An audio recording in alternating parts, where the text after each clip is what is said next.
It just becomes, it's cachet. It's cachet, honey. I love that. Okay, our next question. Who are your DJ mentors? Like, who have I stolen from the most? Maybe. Or Who on the bonus panel? Or borrow.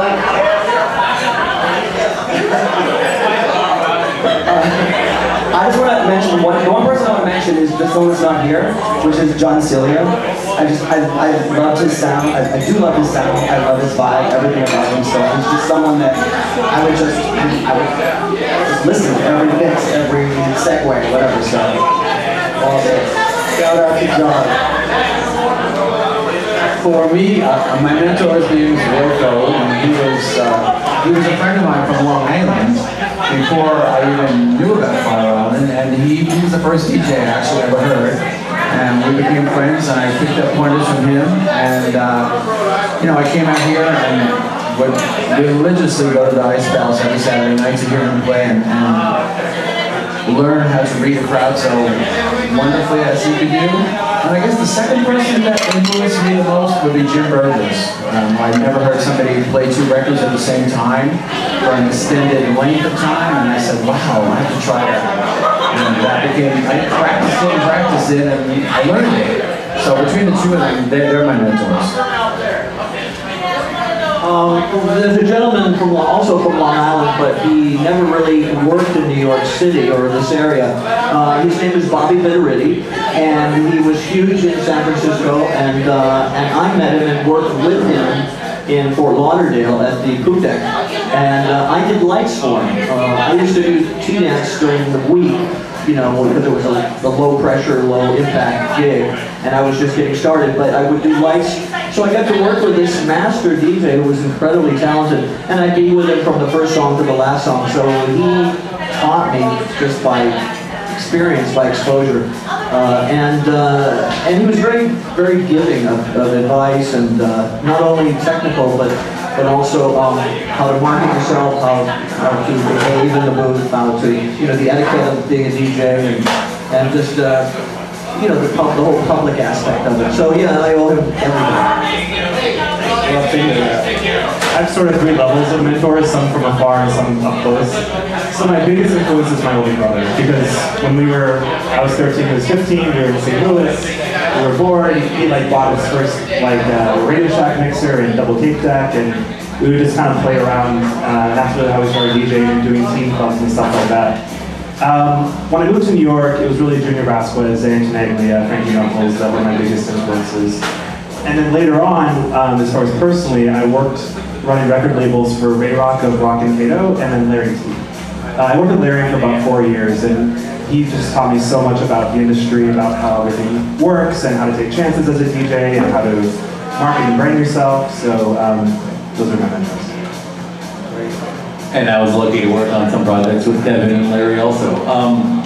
I think one of my influences was definitely Max Rodriquez, for sure. Oh, stop, don't play. You know.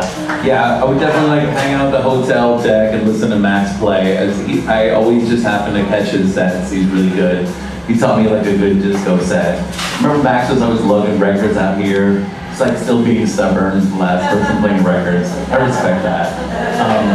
And then of course Danny Tenaglia. Yeah, everyone loves Danny Tenaglia. But I used to DJ at the Tunnel, and he was a resident, and I used to like love to get off and go hear him play. And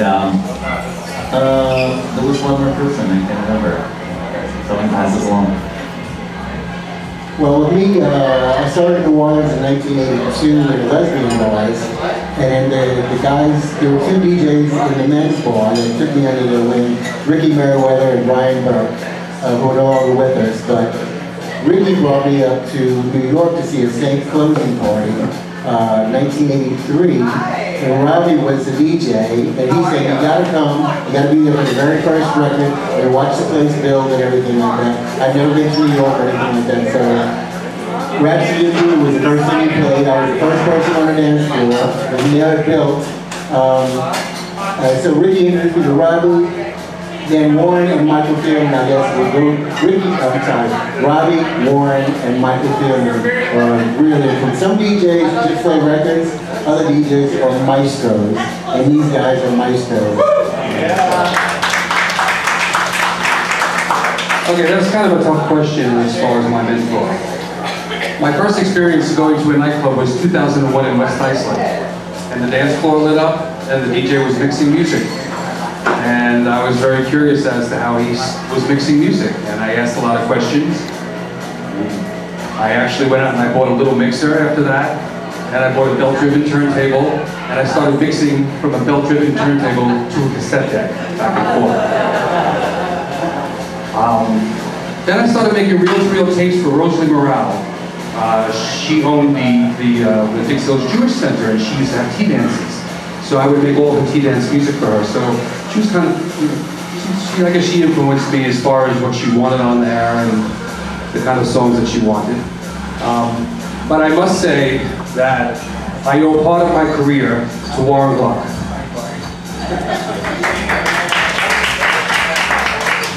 Warren used to play at Stars in Deer Park, and he was offered a full-time position on Fire Island at the Monster, if I'm not mistaken. And somehow we met each other, and he said, "Stephen, would you like to take over my nights at Stars?" And I said, "Sure." And that's what I did. I had Wednesdays and Saturday nights for Warren. So if it wasn't for Warren, I wouldn't have played at Stars, and I thank him for that.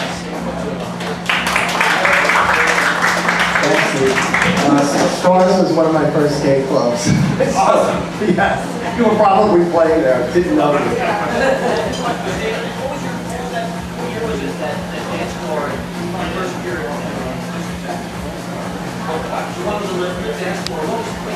Wasn't that Space Oddity or like the John Travolta club in Sayville? Yes. It was like, probably like 1976, 77. At the Saturday Night Fever dance floor. It was amazing. It was amazing. Now we're all showing our age. Never mind. That's okay. For my more seasoned DJs, describe what the scene was then musically. So, Steve, what was the scene when you first started DJing? What was the music like? What was the crowd like? It was awesome. It was always awesome. It was always awesome. That's all I can say. Okay, well, it was in the late 80s. It was transitioning from disco into dance-oriented rock into house music was starting to come in the late 80s. So the some crowd were holding on to the disco era, and then the younger ones were grabbing onto the house stuff. So it was sort of in a transition period back then. Like new wave, would you say? That was a little bit of new wave, but not a whole lot. It was mostly like, Depeche Mode type stuff and things like that, and Erasure, mixing with the old disco. Let's pass this to Robbie. What was this question one more time? Well, this is for my more senior guys. The senior citizen DJ. Isn't that a nice word? Come on. I don't mind being seasoned. Don't want to be old. We got discounts. Yeah, so the question is, what was the scene like, and musically, what was the musical landscape? Okay. I want you to picture a thrilling time when every week you would go into New York City or to your record pool and you would get a stack of records about so high.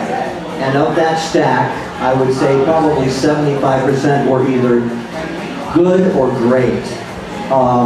They were huge artists, Franz Jolie. I mean, this is like on a weekly basis, folks. This is not like once or twice a year. I mean, you get Donna Summer, you get Franz Jolie, you get all these Casablanca artists and Prelude artists and Atlantic artists. And, I mean, all the big labels. I wish I could just rattle them off, but just think of all your favorite songs. And they were just coming out on a weekly basis. And then you'd come out here and you'd play a set that was probably about 80% new stuff. And all the songs that we've come to love were brand new. And it was thrilling. The crowd was totally into it. They were absolutely aligned with wherever your headspace was, and they went with you wherever you took them. They were very compliant, I guess is a good way to say it, but they were very open to new stuff. And each week it changed. I remember like listening to Richie Rivera or Howard or Wayne Scott here, Kevin Burke, and it would be like, oh, wait till you hear the new Donna and Barbara. And it was like, oh yeah? But it was just, that was just the way it was, and it was coming out at a breakneck pace. It was fantastic. It was really fantastic. It was great. Well, having started in 1975, my music precludes everybody here, and that is before the age of record pools, and it's before the age of a 12-inch single. And back then, we would have stacks of 45s, which I would keep in speed order, from 100 to 104. And you'd have stacks of 45s in the booth. And since songs were short, and not even necessarily stereo in those days, you'd keep 2 copies of the 45s, and sometimes they would have part 1 on side 1 and part 2 on side 2. And that's where you learn to mix the length of the song to its full length. So, you also had album pressings, and then they were very low level, but literally you had stacks of 45s, and that's pre-disco. So the music was R&B, basically, and different speeds. But because they were gay bars, it was still a haven for people to go. Like the first gay bar I went to, where I met Roy Thug, it was called Jamie's. It was a little place on Jericho Turnpike in Syosset, and the dance floor was about from here to the wall. I mean, that's it. It was tiny. And when the police would drive by, and when we were dancing close, they would say, "The police are outside." Everybody had to break away from each other. So, I mean, times were different then. Everybody takes for granted with gay pride and how accepting things were. And the Silver Lining, the club I opened at, that was in a neighborhood in Floral Park. And it's amazing that we never had any trouble with the neighbors. And here was this gay bar that was packed to the rafters every single night. And, people, music is music. And for gay people, music is life, let's face it. And they would go to forget their daily problems and to enjoy themselves on the dance floor. And I would go to the city and buy 45s, or I remember going to the Hempstead bus station because that was in the black area, and this black music was what we were playing. And one of the boys used to work there, so we would go and buy our 45s there and make a trip into New York. And then after that, we became friends with the promoters for different labels, and you'd have to spend days in New York from going label to label to label and picking up a stack of new releases. And I can remember, for instance, we used to listen to WBLS on the radio, and Frankie Crocker was a famous DJ, and he mentioned that he was going to be playing the new, he had a way advanced copy of Donna and Barbara, Enough Is Enough, and he was going to be playing it in the next hour. And I was out with a friend of mine, and I said, we have to get home, we have to get home, I have to tape that. And we got back to his apartment, and I taped it on a cassette, and I played it that night at the Bunk House, on Long Island, where I was playing. So, thank God for the radio that night, and I got to play it way in advance. Thank you. Another side note, like Warren was touching on before, is the idea that men were not able to dance with each other. And this place has that history. You were not able to dance with another man. We have many older residents here who were the girl on the chain. That's why line dances started, because if there were 2 girls and 10 guys, it was okay. The owner here, John White, used to get on a ladder and with a flashlight would flash on you if you got too close. So PJ, see how lucky you got it?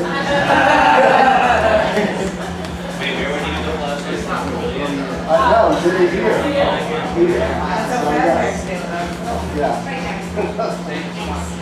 So I'm going to go back to that question, and there is a method to my madness now, to my young guys. Same question. Describe your scene musically when you came here as a DJ. What was the crowd like? What is it? How is it like now? So we'll start with Mikey. When you started DJing, what was music like at that point? Okay, well, it's not that long ago. Like 7 years. I know, but here's the big difference for me. The big difference is when when I started,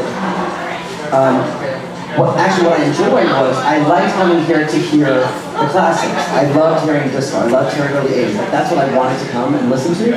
And but I kind of agreed with recreating that in my sets. I just felt like I just saw like pockets of people feeling left out, and so I just felt like, why isn't there more current stuff kind of being mixed into it? And I actually had a directive from the previous management, like, well, don't play that stuff because we only want to play a certain vibe or whatever. And so I just kind of like creeping things in. I feel like I have very eclectic sets, and I feel like if you don't have, I feel like every person should at least every third song be like, oh, that's for me. And so I felt like it didn't seem as inclusive, at least to my ears as a patron becoming a DJ, and I feel like that's changed remarkably since then.